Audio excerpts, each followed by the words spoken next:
ഇതാണ് കേട്ടോ നാടൻ പൊട്ടുവളരി. പൊട്ടുവളരി എന്ന് പറയുന്നത് എന്താ സംഭവം എന്ന് പറഞ്ഞു, ഇതിങ്ങനെ പാകാവണതിനനുസരിച്ച് ഒറ്റ പോക്ക പോയിട്ട് ഇതുപോലെ അങ്ങോട്ട് പൊട്ടിക്കൊണ്ടിരിക്കും. കണ്ടാ ഇതുപോലെ പൊട്ടി കഴിഞ്ഞാൽ ഇപ്പം നമ്മൾ പണ്ടൊക്കെ ആൾക്ക് കാരണന്മാരെ കണക്കനുസരിച്ച് പാള കെട്ടി എന്ന് പറയും. ഇപ്പം നമ്മൾ പാള മാറ്റി കണ്ട വാഴപ്പോളാക്കി, കെട്ടുന്നതിന് പകരം റബ്ബർ ബാൻഡ് ആക്കി, പുതിയ മോഡൽ ഇറക്കി. കാലഘട്ടം മാറുന്നതിനനുസരിച്ച് നമ്മളെ പണിയും കുറഞ്ഞു.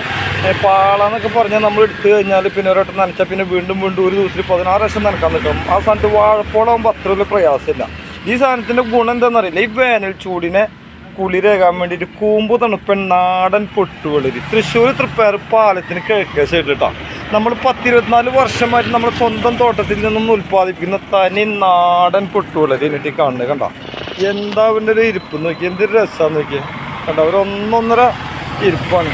ഈ സാധനം ഉണ്ടല്ല വീട്ടിൽ കൊണ്ടുപോയിട്ടേ ഒന്ന് കുത്തി കലക്കി ഇത്തിരി മധുരമൊക്കെ ഇട്ടായിട്ട് ജ്യൂസ് അടിച്ചിട്ടുണ്ടല്ല, ഒരു 1.5 ടേസ്റ്റാണ് നമ്മുടെ ശരീരത്തിനുണ്ടല്ല. സാറിനെ പറയാന്ന് പറഞ്ഞാൽ തണുപ്പിക്കും. അത് ട്രൈ ചെയ്ത് നോക്ക്. ഇതിലേ പോകുമ്പോണ്ടല്ലോ ഒരു ജ്യൂസൊക്കെ ഒന്ന് കുടിച്ച് നോക്ക്. ഇവിടുത്തെ ടേസ്റ്റ് ഒരു പ്രത്യേക ടേസ്റ്റാണ്. അപ്പോൾ ഇതിൻ്റെ പേരാണ് മക്കളെ നാടൻ പൊട്ടുവളരി. തനി നാടൻ പൊട്ടുവളരി, നമ്മളെ സ്വന്തം തോട്ടത്തിൽ നിന്നും ഉൽപ്പാദിപ്പിക്കുന്ന തനി നാടൻ പൊട്ടുവളരി കേട്ടോ. ഇത് ഓർഗാനിക്കാണ് കേട്ടോ. തൃശ്ശൂർ തൃപ്പയാർ പാലത്തിന് കിഴക്കേ സൈഡിൽ. ഇത് ഈ കടയിൽ ഇവിടെ ഇതിൻ്റെ ജ്യൂസും കൂടി കിട്ടുന്നുണ്ടോ. ഇത് മൊത്തമായും ചില്ലറയായൊക്കെ ആർക്കും കിട്ടാവുന്നതാണ്. ഓക്കെ, അപ്പോൾ മറക്കരുത്, ഇടയ്ക്കിടയ്ക്ക് വരുമ്പോൾ ഇതിലെ പോകുമ്പോൾ ഒരു ജ്യൂസൊക്കെ കുടിച്ച് പോവാം.